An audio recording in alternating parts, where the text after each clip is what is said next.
Assalamualaikum warahmatullahi wabarakatuh. Alhamdulillahirabbil alamin wa bihi nasta'inu ala umurid dunya waddin wa ala alihi wa sahbihi ajmain amma ba'du. Sahabat beriman yang dirahmati Allah Subhanahu wa taala, alhamdulillah kita bisa berjumpa kembali pada channel ini, dan pada kesempatan kali ini marilah kita menyimak kajian tausiah yang sangat luar biasa yang akan disampaikan oleh guru kita Ustaz Abdul Somad. Penasaran daripada isi kajian yang akan disampaikan oleh beliau? Mari kita simak bersama. Selamat mendengarkan. Ada negara namanya Israel. Israel ini sebetulnya artinya baik. Isra artinya hamba, El artinya Tuhan. Israel, Mikael, Jibrael, Israfel, itu bahasa Ibrani. El artinya Tuhan, Isra hamba, El Tuhan. Israel hamba Tuhan. Bagus nggak nama orang hamba Tuhan? Bagus, nama yang paling bagus itu hamba Tuhan. Abdullah, Abdurrahman, Abdurrahim, Abdul Somad. Tapi jangan setelah ini lalu manggil saya, hai Israel. Tapi, tolong hati-hati. Yuharrifunal kalima amma wadhihi. Mereka membelokkan, mereka menyimpangkan, mereka menyesatkan. Israel itu siapa Pak Ustadz? Namanya Ya'qub alaihi salam. Nabi Ya'qub. Nabi Ibrahim punya anak namanya Ishak. Nabi Ishak punya anak namanya Ya'qub. Nabi Ya'qub punya anak namanya Yusuf. Nabi Yusuf punya saudara namanya Yahuza. Yahuza punya anak cucu Yahudi. Kita ulang. Nabi Ibrahim punya anak namanya Ishak. Nabi Ishak punya anak namanya Ya'qub. Ya'qub namanya dua, satu Ya'qub, satu lagi Israel. Nabi Ya'qub punya anak namanya Yusuf. Nabi Yusuf punya saudara namanya Yahuza. Tolong ingat baik-baik, ini keluar dalam UAS ujian akhir semester. Tapi ini nabi-nabi ini nggak salah, mereka ini betul. Lalu kemudian sejarahnya ini dibelokkan, disesatkan. Lalu mereka mengatakan bahwa Israel pernah bergulat. Tahu gulat? Bergulat. Israel bergulat. Makanya Israel itu mereka artikan maknanya al-musari' lillah. Israel orang yang bergulat dengan Tuhan. Israel Tuhan bergulat. Tuhannya kalah. Tuhannya kalah. Karena Tuhan kalah, maka mesti ngasih hadiah. Lalu Tuhan datang ke Israel. Kata Tuhan, Israel, aku kalah ya. Terus aku ngasih hadiah. Maka Tuhan memberikan hadiah kepada Israel. Hadiahnya adalah tanah Palestina. Jelas? Kalau nggak jelas saya ulang sekali lagi. Kalau Tuhan pergi ke pekan, jangan lupa membawa kikir. Memang kalau belum sarapan susah berpikir. Israel bergulat dengan Tuhan, lalu Tuhannya kalah, dan Tuhan ngaku kalah. Karena saya kalah, saya ngasih hadiah sama kamu Israel. Hadiah yang diberikan adalah tanah. Sekarang paham kenapa mereka ngotot mau ngambil Palestina? Karena tanah itu adalah tanah pemberian Tuhan kepada nenek moyang mereka, karena Tuhannya kalah. Maka mereka dengan bangga ngomong, jangan kelawan saya, Tuhan aja kalah, apalagi kalian. Tidak ada di dunia ini aliran agama yang paling sesat, paling gila daripada Israel. Kenapa? Di mana-mana orang yang namanya Tuhan itu kuat. Di Israel Tuhannya aja kalah. Gila. gila memang Israel ini. Ini Ustaz ngomong begini sumbernya dari mana? Judul bukunya Tarikh Ad-Diyanah Al-Yahudiyah. Yang bahasa Indonesia ada nggak Pak Ustaz? Sudah diterjemahkan, sampulnya warna hitam, judulnya Sejarah Agama Yahudi. Saya nggak percaya tuh kalau buku terjemah, percaya. Karena nama penterjemahnya Abdul Somad. Ujung-ujungnya jual buku. Saya nggak jual buku, karena buku ini dulu waktu saya tulis, saya terjemahkan, sudah saya jual habis ke penerbit. Habis itu penerbitnya cetak ulang beribu-ribu, ratus ribu eksemplar, jual, saya nggak dapat apa-apa. Kenapa Ustaz nggak minta royalti? Karena saya sudah jual habis. Kenapa Ustaz nggak cetak sendiri? Saya nerjemah buku ini dulu lama, saya nggak tahu bakalan viral. Makanya adik-adik kalau nerjemah buku jangan dijual, cetak sendiri. Kenapa? Mana tahu nanti diusir-usir viral. Seperti saya. Nah, itulah kenapa kalau nanti ada yang nanya, anak ibu nanya, Mama. Ya, kenapa Israel itu ngotot mau ngambil Palestina? Ya pokoknya dari dulu udah begitu. Jangan banyak tanya. Kalau banyak tanya berarti Israel. Apa ini? Anak-anak kita sekarang cerdas, maka jelaskan kepada mereka. Kira-kira ibu, bapak bisa jelaskan? Kalau nggak bisa jelaskan, potong video ini, share.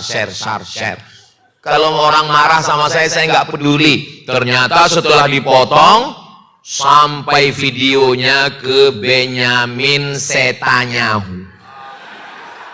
Lalu ditonton sama Benyamin. Who is this? Iki sopo? Terjemahan di bawahnya ada, translate. Lalu dijawab, this is a Muslim scholar from Indonesia. Ini adalah seorang sarjana Muslim dari Indonesia. What is his name? Jenenge sopo? Ada terjemahannya di bawah. Jenenge sopo? Jenenge Asma, itu yang halus. Ini Jawa versi Sumatera. Namanya Abdul Somad. Langsung Benyamin mengatakan, kill him. Terjemahannya di bawah, wes pateni ae. Bapak Ibu takut? Dari bunyinya ketakutan. Bapak takut? Jangan takut Pak, cukup takut dengan istri. Jangan takut sama Israel.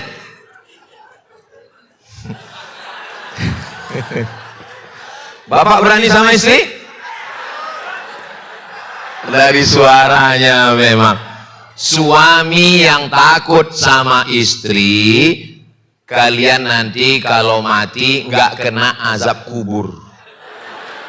Karena waktu mau diazab, ini nggak usah diazab lagi karena sudah terlalu azab di dunia. Suami yang bisa nyumbang untuk Palestina 200 juta. Tadi ada yang ngomong 50 juta. Tadi ada yang berbisik ke saya 5 juta. Itu menunjukkan bahwa dia adalah suami yang independen. Nggak mungkin dia berani nyumbang kalau istrinya nggak setuju. Betul.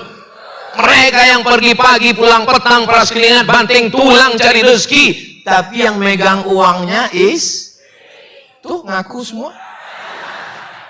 Kalau ada istri yang nanya suami, kamu lagi di mana? Pulang jam berapa? Jalan sama siapa? Slip gaji mana? Kunci motor mana? Berbahagialah Pak, karena kalian dikawal oleh security syariah. Kalau kalian punya istri solihah seperti ini, orangnya baik, taat sama Allah, beribadah, mereka cuman ingin sayang supaya kalian tidak dilarikan pelakor. Betul Bu? Supaya kalian tidak terekam CCTV. Betul Bu? Hari ini saya menjadi juru bicara security syariah. Tapi jangan salahkan kalau sekali-sekali saya juga menjadi juru bicara laki-laki yang teraniaya. Saudara yang dimuliakan Allah Subhanahu wa taala. Lalu kemudian dulu tanah ini diambil oleh tetangga sebelah. Ngambil. Israel terusir. Datang seorang laki-laki dari suku Kurdi. Suku apa? Kurdi. Namanya Salahuddin Al-Ayyubi. Bukan Arab. Salahuddin Al-Ayyubi membebaskan panglima besar tentara Inggris. Namanya Richard the Lion Heart. Lion Heart. Lion itu apa ya, lion? Pesawat. Lion itu singa. Di Sumatera yang namanya lion itu jadi raja. Si singa Mangaraja. Di bumi Melayu singa itu jadi raja. Namanya Narasinga. Lalu kemudian di Inggris namanya Richard the Lion Heart, yang ingin menghancurkan dalam perang salib. Apa yang terjadi? Richard the Lion Heart demam. Singa pun bisa demam juga. Kenapa? Karena terlalu sering diganggu singa betina. Akhirnya ketika dia sedang di kemah, sedang demam, tiba-tiba masuk ke dalam kemahnya seorang laki-laki berjubah bertutup kepalanya dan langsung membangunkannya tidur. Bangun engkau wahai, wake up, wake up. Ternyata kalau habis makan soto Solo ini lancar bahasa Inggris. Wake up. Akhirnya Richard the Lion Heart jaga bangun dari tidurnya dan dia bertanya, who are you? Kamu siapa? Ana Salahuddin Al-Ayyubi. Salahuddin Al-Ayyubi bisa masuk menerobos pasukan tentara dan masuk ke dalam kemah Richard the Lion Heart. Kata Salahuddin, kalau aku mau, aku bisa mencabut pedang dan membunuhmu Richard. Tapi aku datang bukan sebagai tentara, bukan panglima perang. Aku datang sebagai seorang muslim membawakan obat demam. Disitulah dia tertawan. Ini kisahnya bisa dilihat di mana Pak Ustadz? Tonton filmnya. Saudara yang dimuliakan Allah Subhanahu wa Ta'ala, akhirnya umat Islam menang menguasai Palestina. Ketika umat Islam menguasai Palestina, gereja tegak berdiri, saudara kita Kristen Ortodok tetap ada, sinagog Yahudi ada, siapapun tetap bisa bertetangga, berkawan dan bersahabat. Apakah Islam mengajarkan membunuh orang tidak Islam? Apakah orang Islam bisa satu kantor dengan non-muslim? Apakah orang Islam boleh satu sekolah dengan orang yang tidak beragama Islam? Islam mengajarkan wala ana abidum ma'abatum wala antum abiduna ma'abud lakum dinukum. Begitulah kalau umat Islam yang memegang Palestina. Tapi begitu mereka yang berkuasa, apa yang mereka lakukan? Gereja mereka hantam, masjid mereka ratakan, sampai ada seorang pendeta berkata, apa kata pendeta? Videonya ada, saya simpan. Kata pendeta, dulu kami memberikan kunci Palestina kepada Umar bin Khattab, hidup kami damai. Tapi sekarang kunci itu diambil. Kemana kalian wahai pemimpin Islam? Saya ketika membaca itu, betul juga. Dulu kunci Palestina itu diserahkan kepada Umar bin Khattab. Apa kata pemimpin yang memegang kunci Palestina? Saya hanya mau menyerahkan kunci Palestina kepada Umar bin Khattab. Dia nyuruh Umar bin Khattab datang dari Madinah ke Palestina. Umar bin Khattab dia bayangkan akan datang dengan baju kebesaran. Karena memang dulu raja-raja itu pakai baju kebesaran, ukurannya XL. Dia bayangkan ini akan datang dengan kereta kencana, dengan pengawal yang hebat.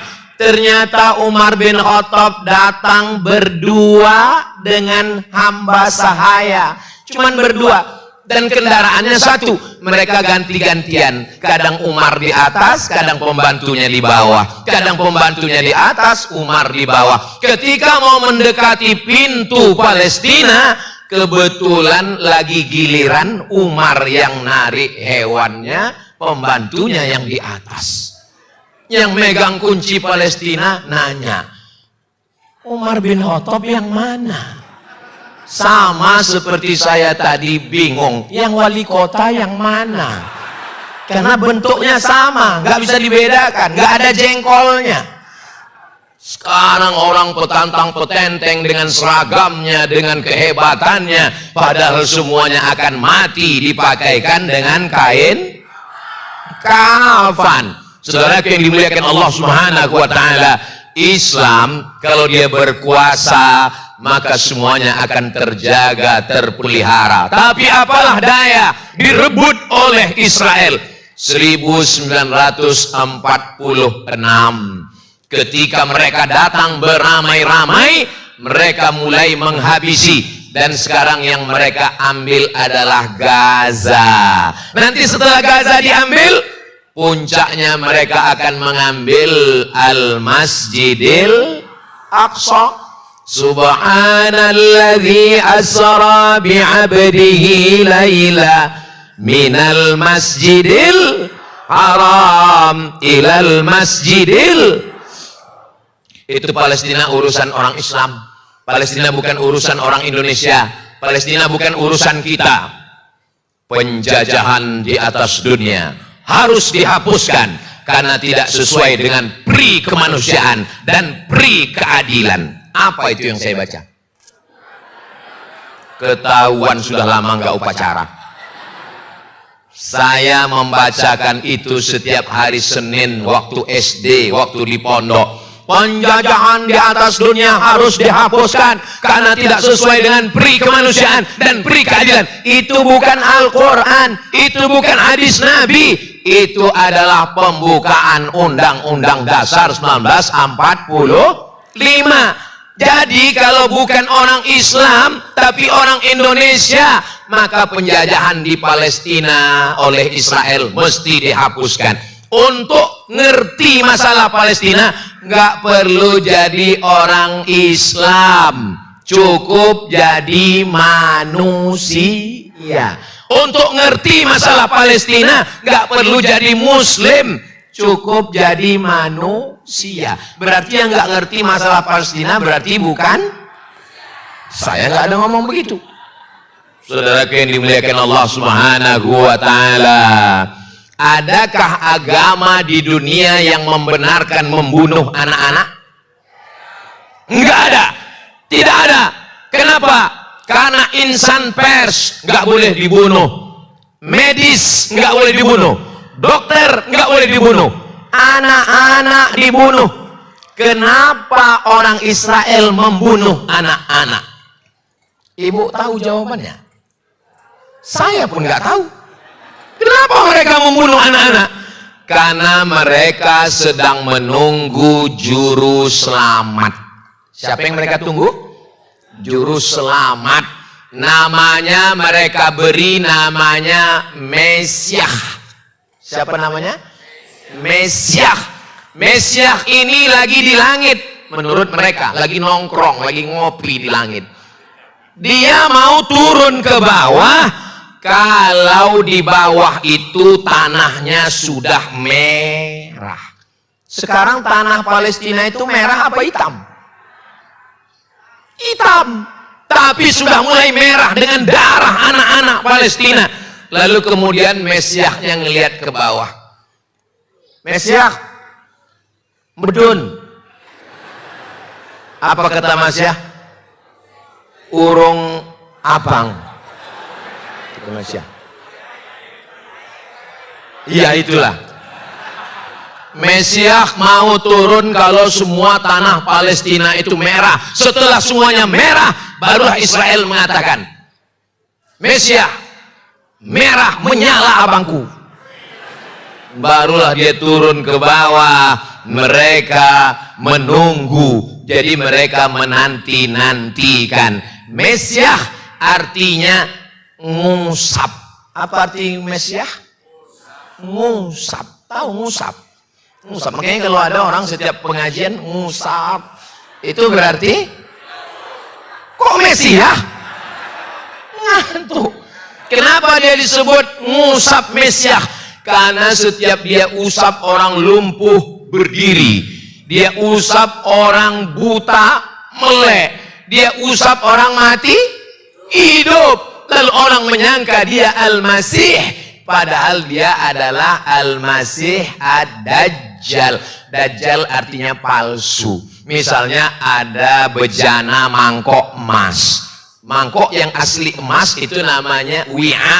Apa namanya? Wi'a. Tapi kalau dia sebetulnya hanya perak, cuman dibalut pakai emas, orang Arab menyebutnya namanya wi'a mudajjal. Dajjal. Makanya mana tahu nanti ibu pakai cincin gelang tapi nggak asli. Terus ada yang nanya, itu gelangnya asli? Ini gelang Dajjal. Sepuhan, disepuh. Tapi jangan gara-gara ini nanti lalu pergi manggil tukang sepuh, bapak tukang buat Dajjal. Makanya kita sebelum salam jangan sampai lupa hadis riwayat Muslim. Allahumma inni a'udzubika min adzabi jahannam wa min adzabil qabri wa min fitnatil mahya wal mamat wa min syarri fitnatil masihid. Mereka lagi nunggu Dajjal. Itu yang mereka nanti-nantikan. Tapi Dajjalnya itu nunggu mau datang kalau tanahnya sudah merah. Apakah kita biarkan tanah Palestina itu merah? Apalagi ini saya lihat banyak pohon-pohon kayu indah cantik di Solo ini.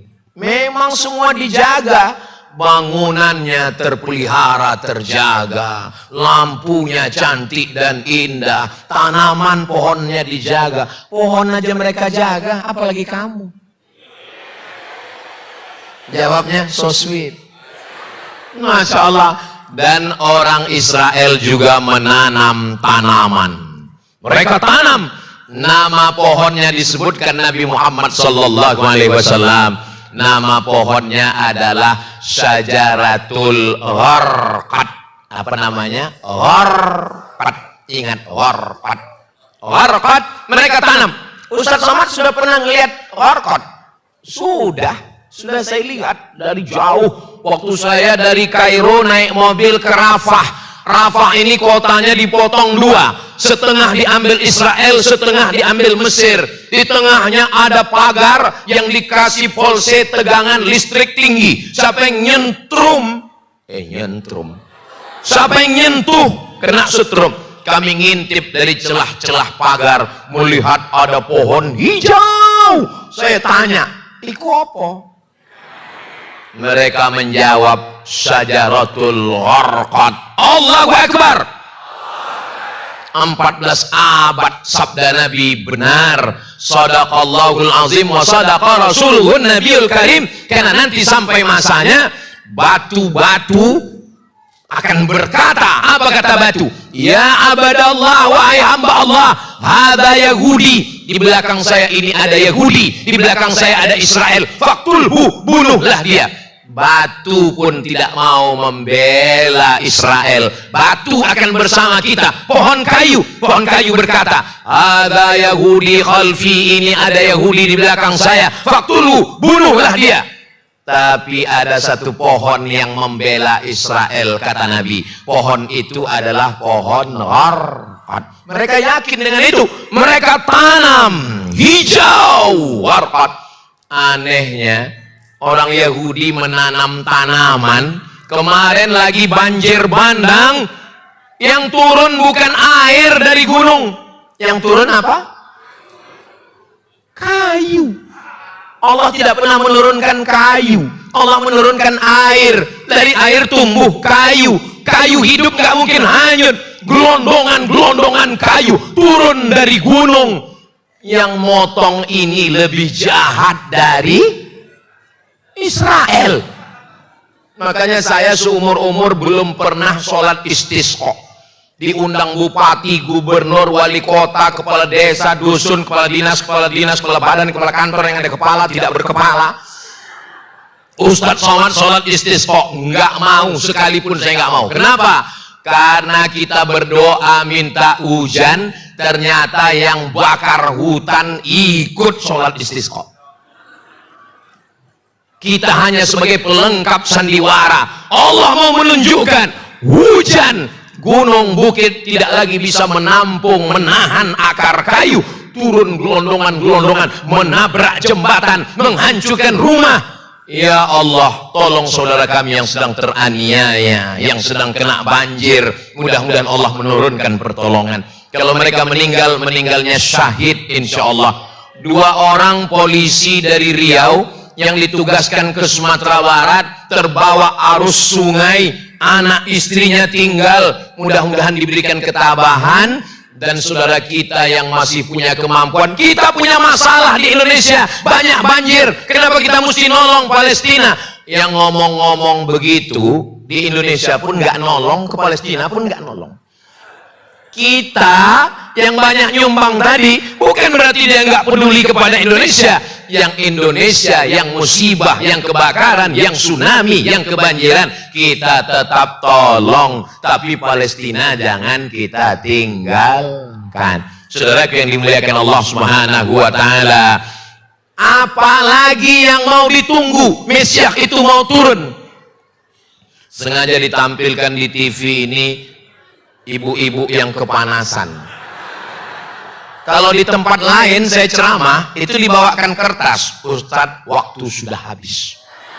Kalau di tempat lain saya ceramah, ini di layar ini dibuat waktu, kurang 2 menit. Tapi orang Solo ini memang perasaannya lembut. Dia nggak mau kasar begitu, cukup ditampilkannya aja gambar orang kepanasan. Itu artinya, sudahilah penderitaan ini Pak Ustadz. Paham, saya paham. Yang terakhir, apa yang mereka tunggu? Mereka mau Masjidil Aqsa ini digali terowongan keliling, sudah berlobang-lobang, nanti sampainya Masjidil Aqsa akan jatuh ke bawah, ambruk, dan disitulah mereka akan mendirikan Temple of King Solomon. Tulis di Google, Temple of King Solomon, harus lengkap, jangan cuma temple nanti keluar tempel ban. Temple of King Solomon, tulisannya Temple of King Solomon. Artinya apa? Mereka mau membangun istana Sulaiman. Sulaiman bagus, Nabi Sulaiman nggak salah. Mereka yang membelokkan sejarah Sulaiman. Ada yang penulis Indonesia mengatakan raja paling hebat itu Nabi Sulaiman, yang kekuasaannya katanya sampai ke Yogyakarta. Sulaiman. Subhanallah, sangat luar biasa kajian tausiah yang sudah disampaikan oleh guru kita, Ustaz Abdul Somad.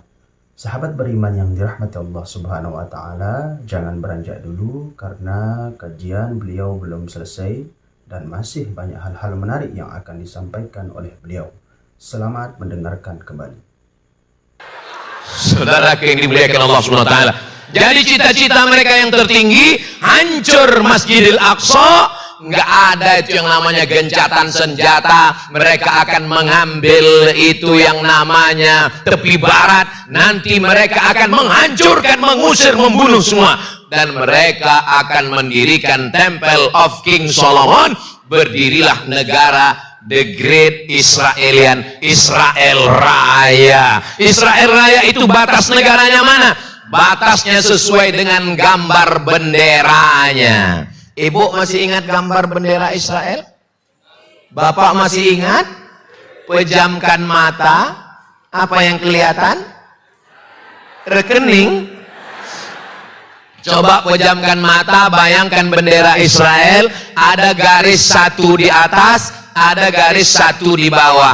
Garis yang di atas itu adalah Sungai Bengawan Solo, Sungai Nil. Ada 1 garis di bawah, itu adalah Sungai Efrat.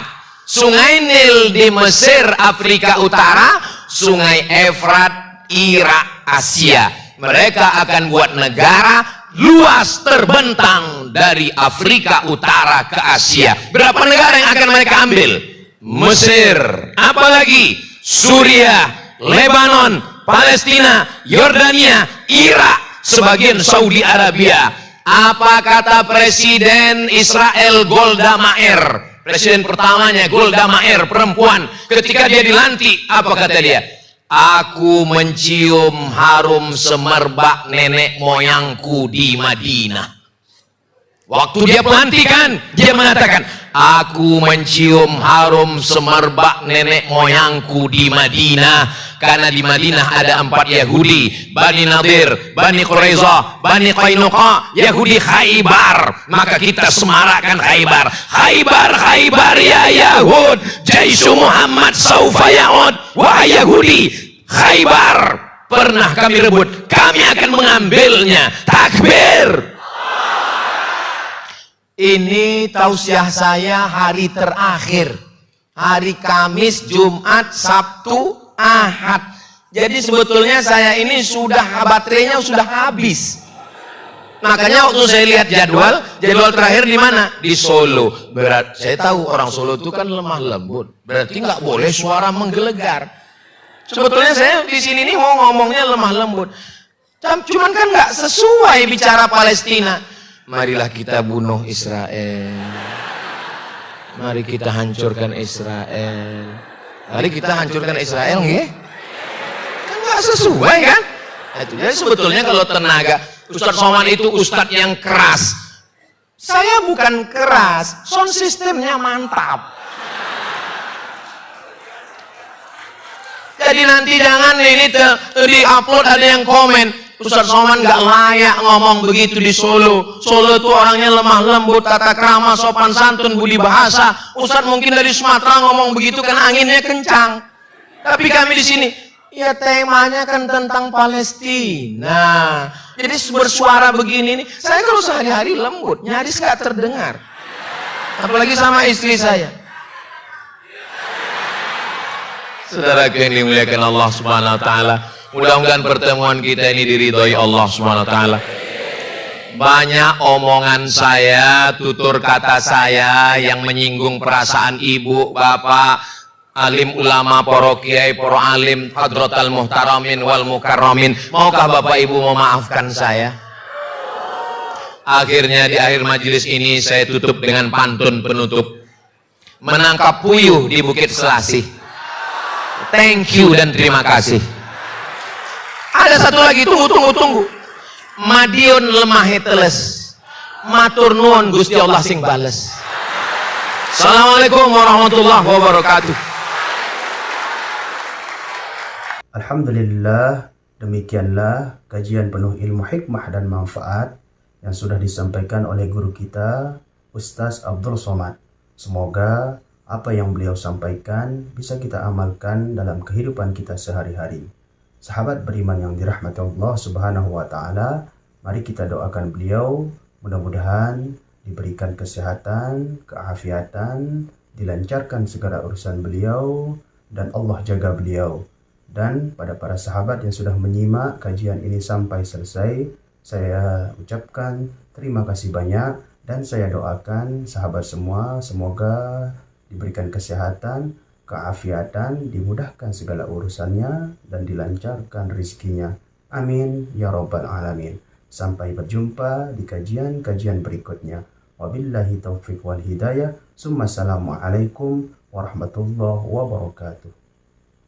Setelah kita mendengarkan bersama kajian dari guru kita Ustaz Abdul Somad, sekarang mari kita lanjutkan aktivitas kita masing-masing. Semoga apa yang beliau sampaikan menjadi ilmu yang bermanfaat dalam kehidupan kita sehari-hari. Selamat beraktivitas kembali, sahabat semuanya, dan sukses selalu. Sampai bertemu lagi di kajian-kajian berikutnya. Wassalamualaikum warahmatullahi wabarakatuh.